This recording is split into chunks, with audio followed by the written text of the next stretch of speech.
Welcome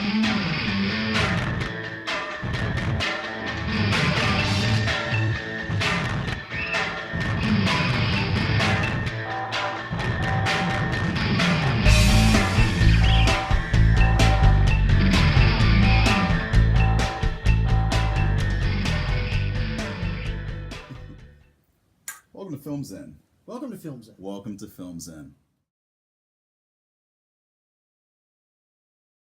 Our great halls of Zen. This is our library.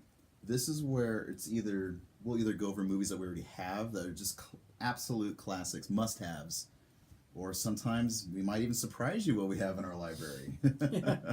We would like to induct into our personal Hall of Fame, our own Library of Congress. Right. We would be Blade Runner 2049. It felt like they gave a cult classic a $200 million budget. Here you go. It's almost as if they knew that that they didn't care. This was almost like a labor of love. And that was what was so great about it, is that they did not try to make it a big marketable success. Mm-mm. They made it long. They made it. It took its time. Right. You know, they focused a lot on story and minimal special effects, and the special effects that they had were not flashy. No. You know, they were just. It was almost kind of Lord of the Rings. Yeah. You know, where they're just showing the grandiose of everything instead of just a bunch of explosions and flashy lights and Michael Bay-isms. You know. Yeah. If I had to have a poster of what Film Zen really is, it would be this movie. Right. But synchronicity, great acting, great directing, great cinematography, intentional editing. I mean, the editing was part of the storytelling. The camera work, everything contributed. It was all part of the story. Yeah.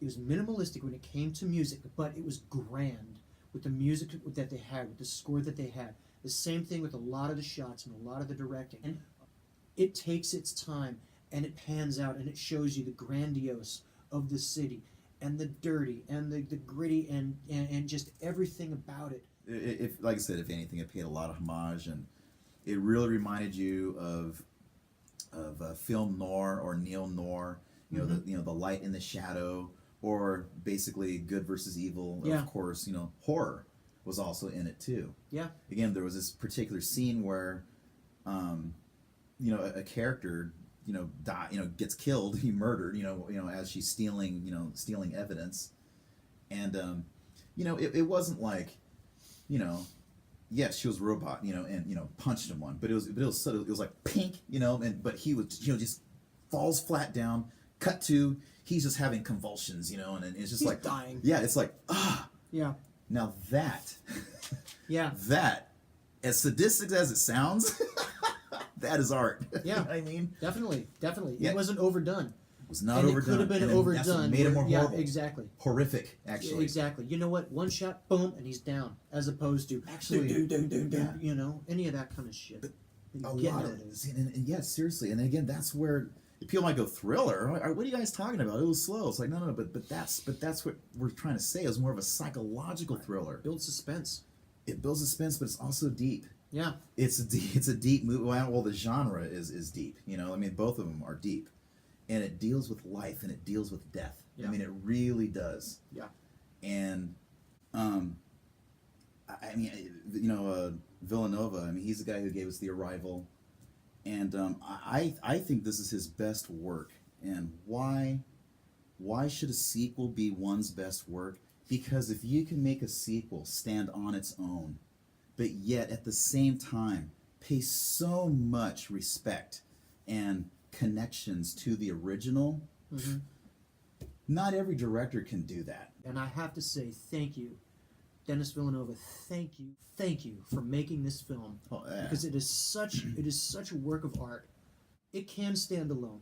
It can stand Absolutely. alone as its own movie. And yet it still feels like a Blade Runner movie. And walking out, that's how I felt, and that's what I said. You know what?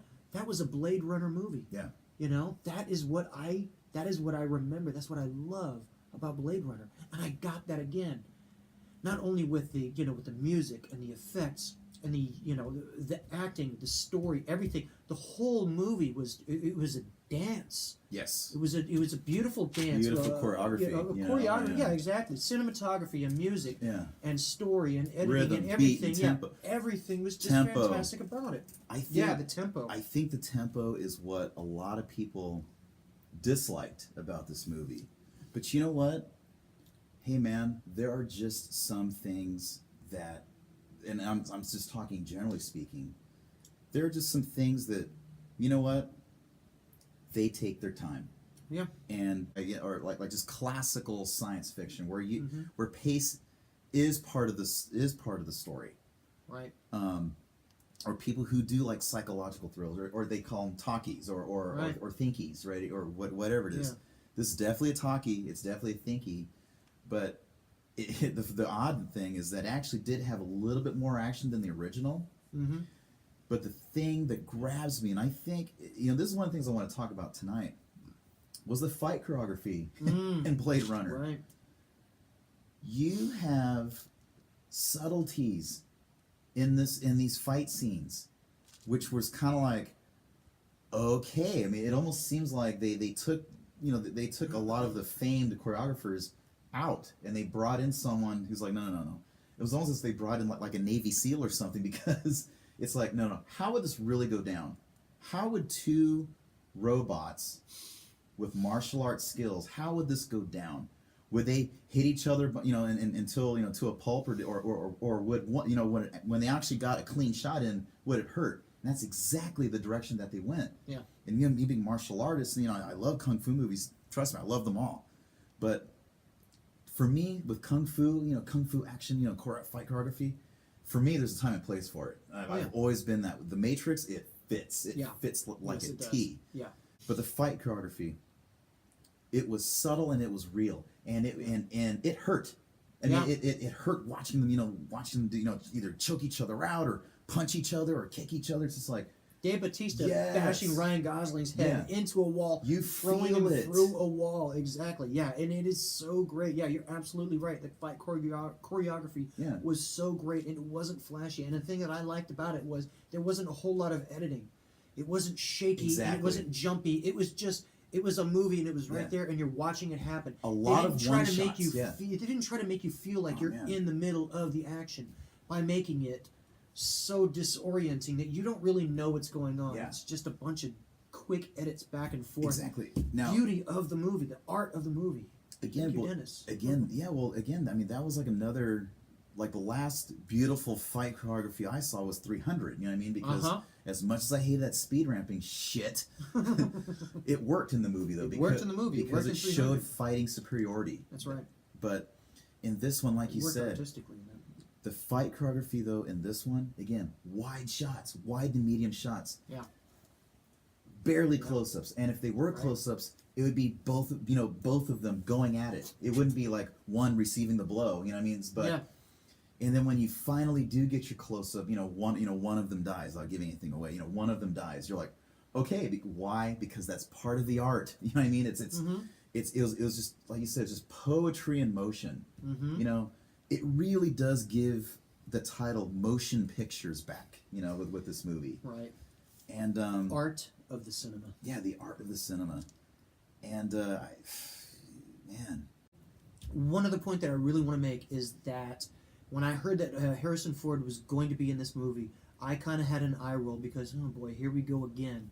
We have to throw the original actors into the sequels in order to make them a big box office success, because they have to put butts in the seats and everything, and they're really just going to throw the actor back into the movie without any real storyline to back it up. The storyline that they did for Blade Runner 24, you couldn't have made it without Harrison Ford. He did such a great job continuing the role of Deckard in 2049 that he did in the original Blade Runner. It was not just to throw Harrison Ford into another Blade Runner movie because you have to. In the same way that they throw Arnold Schwarzenegger in every single Terminator movie. right. Even though you don't right. have to, and it doesn't work. Let That's my piece. No. Let me add my yang to your yin. Mine was Ryan Gosling that made me eye roll. Yeah. and I was thinking the opposite Mhm. of you. Not in a disagreeing way. Yeah, yeah. I was thinking just the complete opposite. Like, yes, bring Harrison Ford back. They can't do it without him. Okay, cool. Yeah. But Ryan Gosling is the lead. I was like, oh no, eye roll. Oh no. But you know I what, felt man? the same way. Yeah. After he convinced me after 15 minutes, and there's a couple scenes where I think that only he could do that. Only he could pull that off, and no one else could. And he had great chemistry with everybody he walked in the room. This really was his embodiment. I mean, if he were to retire tomorrow, fine. Don't worry, ladies, he won't. I know that you've never been a Ryan Gosling fan. I would say that I wasn't too keen on him until I saw La La Land, and then I really didn't like him. Wow. Well, truth be told, no, truth be told, man. that's how I felt that's about what it. doing here films in. But when I saw him in Blade Runner 2049, it flipped back around, and I thought to myself, now that's something right there. That is something right there. He had moments, exactly. And I thought it was really great that he's playing a character that doesn't have a wide range of emotions. Right. But when the emotions came out, oof, They came out. I got chills. Yeah, I also like the way how the characters, Love and Joy. Again, I just like now this is true duality, Last Jedi, you know what I'm saying? I mean, it's just like, no, this is true duality. Why don't you give characters names they're complete the opposite of, you know what I mean? Or it's part of the twist. Yeah, exactly. Ana de Armas playing Joy, I thought she did a fantastic job. I mean, she really brought a certain level of emotion to a character that was not supposed to have emotion. Right. I mean, she actually, her name is Joy, but I think she really brought love. Yes. Absolutely. And I thought that was such a bonding moment. Mm-hmm. Not only with Kay or Joe, Ryan Gosling's character. She, in a certain sense, anchored him into humanity. Right. Totally. In a way that made him feel human, made us feel humanizing towards him. Whereas on the other hand, Sylvia Hoeks playing Love, who was anything but love. Yeah. I mean, she was the most ruthless. She was the femme Agent fatale. Smith. She was the femme in, fatale. in film noirs. And she did a great job. And I thought that her acting was fantastic because in moments where she is so showing such a disregard for life or emotion or anything, she's got tears streaming down her face. It's like that just does a number on you when you're watching this. The story was not predictable all the way through, but at the end, you got it. You understood what had happened. It's okay. It didn't need a second viewing in order to make sense. I think this is going to be either a Splinters of Zen, or let's just talk about. I like the subject of movies, predictability in movies. You know what? It's okay. That's another thing that I don't understand about writers. Is they try their best to not make things predictable. But you know what? What about this thing called multiple viewings? You know what I mean? Yeah. Hey, man. Perfect example, which is going to come up very soon, is Predator. That movie was suspenseful and thrilling, and oh my gosh, it wasn't just a sci-fi, horror. It was very unique in its own way. But you know what? We watch it over and over and over again, anticipating when the Predator's coming out. But it's the style of it. It's the way how it happens. It's how it happens, not what happens. And when we come back to Blade Runner, they didn't give a rat's ass about what is going to happen. It was all about how this is happening and who it's affecting. Yeah. So, but anyways, man, I welcome this movie into my library with tears of joy. Absolutely. And love for the movie. This is one of those that I had to own, and I don't do that very often anymore. All right, so in it goes. Yes.